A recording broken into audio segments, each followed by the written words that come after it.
नमस्कार मित्रों, मैं हूं डॉक्टर हरिनिवास। चैनल का नाम है संस्कृत साहित्य एवं संस्कृति। मनुस्मृति चतुर्थ अध्याय चल रहा है और उसमें भी चर्चा चल रही है विधि और निषेध की, क्या करना क्या नहीं करना। एक वीडियो हमने देखा, चलिए आज और चर्चा करते हैं। 144वां श्लोक है, अनातुरः स्वानि खानी नास्पृद अनिमित्ततः। भाई आप बीमार हैं, आपको खुजली होती है, आप अपने किसी अंग को खुजलाते हैं, आपके पैर में दर्द हो रहा है, आपके हाथ में दर्द हो रहा है, आप उसके ऊपर हाथ फिराते हैं, समझ में आता है। आपको सर्दी हुई है, बार बार नाक पोंछनी पड़े, समझ में आता है। कोई कारण है, आपके दांत में दर्द है, आपको बार बार अपना मुंह सहलाना पड़े, समझ में आता है। आपकी आंखों में कोई दिक्कत है, आपकी आंखें बार बार चकाचौंधे आ रही हो, तो समझ में आता है। लेकिन कुछ नहीं है, फिर भी कुछ लोगों को आदत होती है। बैठेंगे तो कुछ लोग कान ही खुजाते होंगे, कुछ लोग बैठेंगे तो मुंह टेढ़ा बिचका करेंगे, कुछ लोगों की तो बड़ी ही गलत किस्म की आदतें होती हैं। वो खड़े होंगे और जिन स्थानों का स्पर्श नहीं करना चाहिए उन स्थानों को सभी लोगों के बीच में स्पर्श करने में उनको ऐसा नहीं लगता है। तो यहां कहा है रोमाणी च रहस्यानि, जो रहस्य यानी जो गुप्त अंग हैं आपके, उनके रोमों का स्पर्श नहीं करना चाहिए। यानी उन अंगों को भी आपको, चाहे आप वस्त्र के ऊपर से ही उनके ऊपर हाथ फिरा रहे हैं, लेकिन ऐसा आपको नहीं करना चाहिए। सर्वाणीव विवर्जयेत। अब ये कुछ चीजें इस प्रकार की हैं कि ये आदत में आ जाती हैं। ऐसा नहीं कि व्यक्ति जानबूझ के ऐसा करता है, क्योंकि ऐसा कुछ करने से उसको कोई बहुत बड़ा सुख मिल रहा है या कोई बहुत बड़ा उसको, लेकिन उसको एक आदत पड़ जाती है। किसी को बात बात में आंख या भौहें चलाने की आदत पड़ जाती है, किसी को बात बात में होंठ चबाने की आदत पड़ जाती है, जीभ निकालने की आदत पड़ जाती है। इसी प्रकार के किसी को अपने जिन अंगों का स्पर्श सबके सामने नहीं करना चाहिए, उन अंगों की स्पर्श की आदत पड़ जाती है। वो खड़े होंगे, बातें कर रहे होंगे और फिर भी उनका हाथ जो है इस प्रकार से चलता रहता है, तो शास्त्र इसका निषेध करते हैं। हमें हमेशा इस चीज का ख्याल रखना चाहिए। हमारी बॉडी लैंग्वेज जो है वो हमेशा इतनी अच्छी होनी चाहिए कि जो सामने वाले के सामने आपको प्रतिभावान सिद्ध करे। क्योंकि हमारी एक एक बात की सामने वाला जो है उस पर ध्यान देता है, उसके बही खाते में उसकी एंट्री होती है कि यार ये इसको ऐसे करता है, ये इसको ऐसे करता है, ये इस बारे में ऐसे सोचता है, ये इस बारे में ऐसे बोलता है, ये सारी चीजें। तो इन चीजों का ख्याल रखना चाहिए। मंगलाचार युक्ता स्यात् प्रयत आत्मा जितेंद्रिया। व्यक्ति को हमेशा अच्छी बातें करनी चाहिए, अच्छे विचार रखें। मंगलाचार युक्ता, मंगल आचार युक्ता, आचरण में मंगल होना चाहिए। मंगलाचार ये कोई सिर्फ आप पुस्तक से पहले मंगलाचरण कर रहे हैं, किसी कार्य से पहले आपने बोल लिया वक्रतुंड महाकाय सूर्यकोटि समप्रभ निर्विघ्नं कुरु मे देव सर्व कार्येषु सर्वदा, यही मंगलाचरण नहीं है। आपके आचरण में मंगल होना चाहिए, तभी वो मंगलाचार है। प्रयतात्मा, स्वयं के प्रति प्रयत्नशील रहिए और जितेंद्रिय रहिए। इस बात का विशेष उल्लेख किया है। जपेच्च, जप कीजिए, जुहिया, यज्ञ कीजिए। तो अगर आप ये करते हैं तो आप सुखी रहेंगे। नहीं तो आपको पता ही है कि किसी ना किसी दिन कोई ना कोई चनकट आ देगा कि आप सबके सामने इस प्रकार का व्यवहार कैसे कर रहे हैं। पौर्व किम संस्मरण जातिम ब्रह्मैवाभ्यसते पुनः। व्यक्ति को हमेशा अपने पूर्व जन्म की जाति का ख्याल रहना चाहिए। भैया आप कहेंगे ये कैसे संभव है, हमें तो पूर्व जन्म का याद ही नहीं है। भाई जन्म से सबकी जाति शूद्र होती है, ये तो पहले क्या है जा चुका है कि जन्मना जायते शूद्र। तो पूर्व जाति तो सबकी शूद्र है, लेकिन जो पढ़ने लग गए, जो आगे बढ़ गए, वो इन चीजों का ध्यान रख सकते हैं और हमेशा अपने पूर्व जन्म को याद करके व्यक्ति को अभ्यास में लगा रहना चाहिए। अब पूर्व जन्म को समझ के अभ्यास में लगा रहना चाहिए, ये बात आपकी उत्तरोत्तर प्रगति को सिद्ध करती है। अगर आप नहीं पढ़े तो आप शूद्र रह जाएंगे। अगर आप थोड़े पढ़ गए, व्यापार लायक पढ़ गए, तो भैया आप वैश्य हो जाएंगे।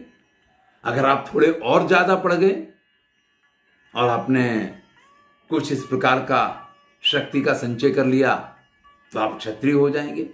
लेकिन आप बहुत पढ़ गए, लोगों के कल्याण की भावनाएं आपके मन में आ गई, आप इतना पढ़ गए, तो आप ब्राह्मण हो जाएंगे।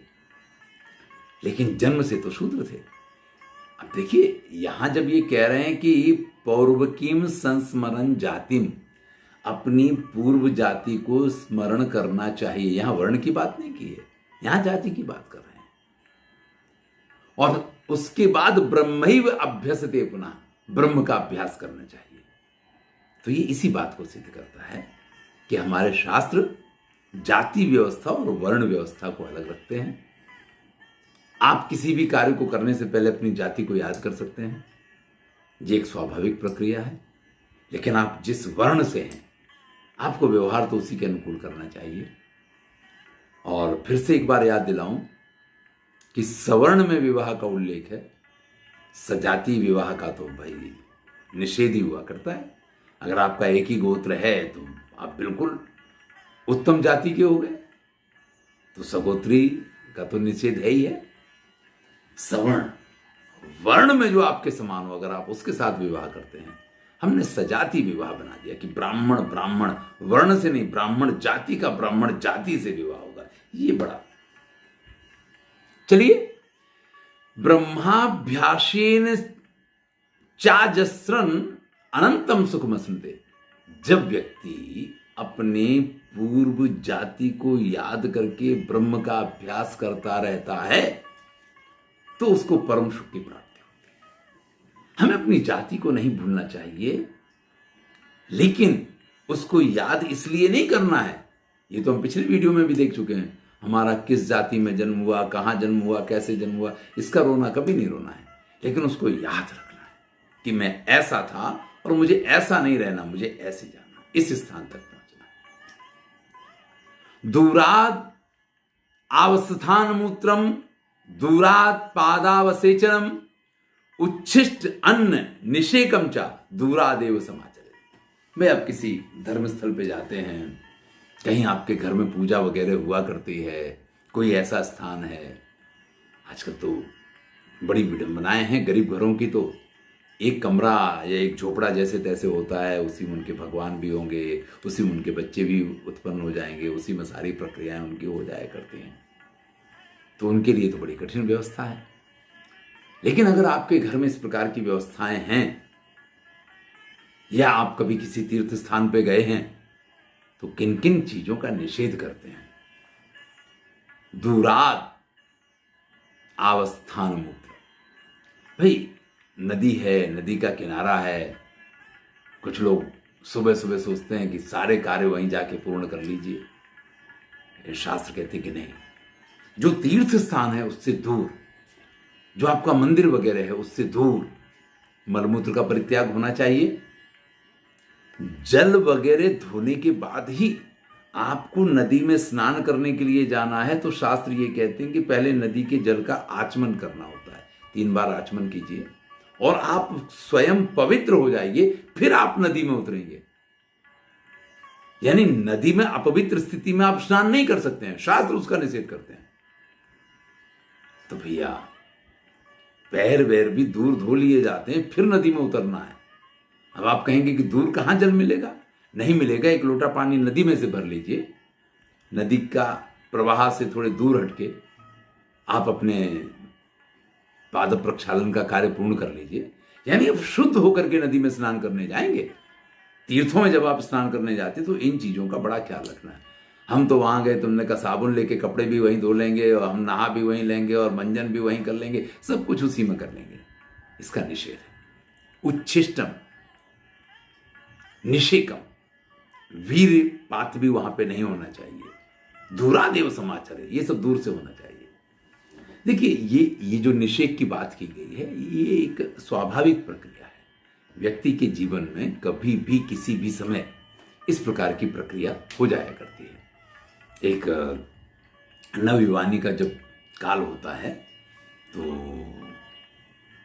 ऐसी प्रक्रियाएं हो जाना स्वाभाविक है, इसलिए शास्त्र इसका निषेध नहीं करते हैं।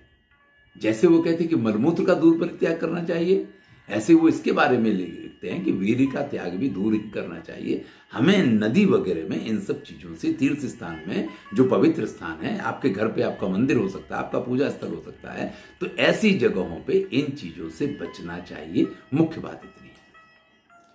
आगे कहते हैं मंत्र प्रसाधनम स्नानम दंत धावन मंजनम पूर्वान्नम एव कुर्वीते देवता नांच भोजनम। देखिए, देवताओं की पूजा है, मंजन है, दांत धोने का काम है,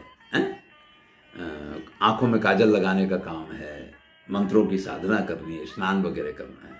क्रम मैंने नहीं रखा है, यहां पे भी क्रम नहीं है। तो इन सब चीजों का काल प्रातः काल का होता है। ये सारी प्रक्रियाएं, यानी नहाना धोना, ब्रश, मंजन, ये नहीं कि आप 10 बजे उठ रहे हैं, 11 बजे हो रहा, 12 बजे हो रहा, हो ही जाएगा। कई बार तो लोग 4-4 बजे पे ब्रश करते देखे जाते हैं। भैया, कौन सी दुनिया में जीते हो? प्रातःकालीन संध्या जब आप करते हैं, उससे पहले इन सारी क्रियाओं से आपको निवृत्त हो जाना चाहिए। और यहां कहा है देवता नाम च पूजनम, देवताओं के पूजन का विधान है। अभी हमने व्हाट्सएप का एक ग्रुप बनाया, संस्कृत साहित्य फैन क्लब, ऐसा लिंक भी आपको भेजी थी जो उस ग्रुप में जुड़े हैं। तो उसमें एक चर्चा आई कि भाई, हमारे शास्त्रों में मंदिर का उल्लेख नहीं पाया जाता है, देवताओं की पूजा का उल्लेख पाया जाता है, लेकिन मंदिर और उसमें मूर्ति, इसका उल्लेख मनुस्मृति में नहीं पाया जाता इस प्रकार की। या और हमारे जो कई शास्त्र ऐसे हैं जिनमें इन चीज़ों का उल्लेख नहीं पाया जाता। देखिए, वाल्मीकि रामायण में ये उल्लेख है कि भगवान राम यानी महाराज दशरथ के भवन में विष्णु का मंदिर था। ये उल्लेख वाल्मीकि रामायण में है। यानी वाल्मीकि रामायण के काल तक आते आते तो मंदिरों की स्थापना हो चुकी थी, और कई जगह पे मंदिरों का उल्लेख पाया जाता है। चलिए, अभिवादयेत वृद्धान दद्याच्चैव आसनम स्वकम। देखिए, कोई वृद्ध अगर आपके पास आ जाते हैं तो खड़े होकर के उनका अभिवादन करना चाहिए और उनको अपने से श्रेष्ठ आसन प्रदान करना चाहिए। अब आप कहें कि भैया, हमारे घर में तो एक ही कुर्सी है, तो उनको कुर्सी दीजिए, आप जमीन पे बैठ जाइए। आप कहते हमारे घर पे एक ही खाट है और उसी खाट पे बैठना है, तो आप उनको सिर की तरफ बिठाएंगे, आप पैरों की तरफ बैठेंगे। सिराना और पैर की तरफ का जो स्थान होता है, उसमें सिराने को श्रेष्ठ माना गया है। तो आप अपने उन बड़े बुजुर्ग को उस तरफ बिठाएंगे और स्वयं पैरों की तरफ बैठेंगे। ये है एक नियम। हाथ जोड़ करके कृतांजलि उपासित है, आप उनसे जो भी बात करेंगे तो उसमें विनम्रता होनी चाहिए। इसका हाथ तो आपने जोड़ रखा, देखो हमने तुमसे कह दिया ऐसा नहीं हो सकता है, तो उस हाथ जोड़ने का कोई फायदा नहीं है। आप बिल्कुल हाथ मत जोड़िए, नहीं, आप जो कहेंगे वही होगा। आपकी जैसी इच्छा है, कार्य उसी प्रकार से किया जाएगा। अरे आप बड़े हैं, आपने आज्ञा की तो बस सिरोधार है। अगर आप इस प्रकार से बात करते हैं तो हाथ जोड़ने से अधिक विनम्रता का जो मुख्य आशय है वो यहाँ पे सिद्ध होता है। और अगर वो चलते हैं तो उठ करके उनके पीछे पीछे उनको छोड़ने के लिए दूर तक जाना चाहिए। ये नहीं कि हाँ ठीक है आप जाओ, ठीक है हो जाएगा, इस प्रकार का व्यवहार नहीं करना चाहिए। श्रुति में जो बात कही गई है, स्मृति में जो बात कही गई है, व्यक्ति को सम्यक रूप से उसका व्यवहार करना चाहिए। जब व्यक्ति धर्म पूर्वक आचरण करता है तो उसको सदाचार कहा गया है। और भैया, ये वीडियो सदाचार को समर्पित है। आचारात लभते आयु, आचारात ईप्सिताः प्रजाः, आचारात धनमक्षयम, आचार्यो हन्ति अलक्षणम। अगर आप सदाचारी हैं तो आप दीर्घायु होंगे। अगर आप सदाचारी हैं तो उत्तम संतान आपको प्राप्त होगी। अगर आप सदाचारी हैं तो अक्षय धन की प्राप्ति होगी। और अगर आप सदाचारी हैं तो आप ये मान के चलिए कि आप में कितनी भी बुराइयां हों, आप कितने भी अलक्षण कुलक्षण वाले हों, लेकिन वो सब उसके अंदर ढक जाएंगे। सदाचार का बहुत बड़ा महिमा है। हमने महाभारत की वीडियो में भी इस चीज को देखा था, लेकिन वहां सार यहीं से गया है। तो अब जब मनुस्मृति में है तो सदाचार को अच्छी तरीके से समझ लें। सदाचार क्या है? सद यानी श्रेष्ठ, सत्य, सुंदर आचरण। इसी का नाम सदाचार है। हम बड़े बड़े लोगों के पास से उनके व्यवहार को देख करके, उनके जीवन को देख करके हमें इतिहास की अच्छी अच्छी कथाएं सुनाई जाती हैं। वो इसलिए नहीं कि कथाएं बहुत अच्छी सुनाई जाती हैं, हम उनमें से कुछ सदाचार सीखें इसलिए सुनाई जाती हैं। आपने रामायण तो पूरी पढ़ ली, लेकिन अगर आप आचरण में उसकी कोई बात नहीं ला पाते हैं तो फिर तो बेकार है। चलिए पहले सदाचार की बात कर लेते हैं, फिर हम आपको एक सुंदर कथा सुनाएंगे। दुराचारो ही पुरुषो लोकी भवति निंदिता। लेकिन अगर कोई सदाचारी नहीं दुराचारी है तो इस संसार में वो निंदा का पात्र बना करता है, दुख भागी। वो हमेशा अपने जीवन में दुखी रहेगा, सततम व्याधितम, रोगी रहेगा और अल्पायु। तो भैया हम क्यों करें दुराचार? हम सदाचारी ना करें जिससे सब कुछ हमें प्राप्त हो। बहुत बड़ी बात कहते हैं कि सर्वलक्षणहीनोपि यह सदाचारवान नरः। व्यक्ति में किसी भी प्रकार का लक्षण नहीं हो, सभी प्रकार के लक्षणों से जो हीन है, लेकिन अगर वो सदाचारी है, श्रद्धानो अनसूयश्च सतम वर्षाणि जीवति, वो श्रद्धा के पात्र हुआ करता है, वो लोगों की ईर्ष्या का विषय नहीं बनता है। राम के प्रति कौन ईर्ष्या करे हैं? राम के जीवन की बातों का तो आचरण करना है। नहीं आचरण कर सकते तो कम से कम सुनेंगे तो सही। रामायण की कथा खूब सुनेंगे, खूब कहेंगे, आचरण करें नहीं करें। लेकिन जो इसका आचरण करता है, सतम वर्षाणि जीवति, 100 साल तक उसको जीने का मौका मिलता है। और एक बड़ी सुंदर बात कहते हैं, चलिए पहले सदाचार को लेकर के आपसे एक कथा कहनी थी, वो कह देते हैं, आगे अवसर रहेगा, नहीं तो इसकी चर्चा अगले वीडियो में करेंगे। एक पंडित जी थे, रामायणी पंडित, कथा कहा करते थे। एक दिन स्टेशन पे अपनी पत्नी के साथ जा रहे थे, स्टेशन पे खड़े थे, ट्रेन आई और फटाक से चढ़ गए। अब ट्रेन बहुत कम टाइम रुकती थी। अब जब वो ट्रेन चल दी, पत्नी उनकी नीचे रह गई। तब सब लोगों ने बड़ा हंस के कहा कि पंडित जी आप तो ब्राह्मण देव लग रहे हैं, क्या बात है, ऐसा कैसे हो गया, पत्नी कैसे नीचे रह गई? बोले साहब जान दो, हम तो रामायण की कथा कहने जाते हैं, रामायण की कथा कह रहे थे, और अब देखो ट्रेन इतनी कम रुकी कि हम तो चढ़ गए, वो चढ़ ही नहीं पाए। तो ना महाराज खाली रामायण की कथा कहते भी हो, कुछ उस पर ध्यान भी देते हो? उन्होंने कहा क्यों, खूब ध्यान देते हैं। तो जब केवट नाव लेके आया तो सिए ही चढ़ाई चढ़े रघुराई, ऐसा कहा गया है कि राम ने पहले सीता जी को नाव पे चढ़ाया फिर चढ़े हैं। आपको ये बात याद नहीं आई कि ट्रेन में पहले पत्नी को चढ़ाना चाहिए फिर आपको चढ़ना चाहिए?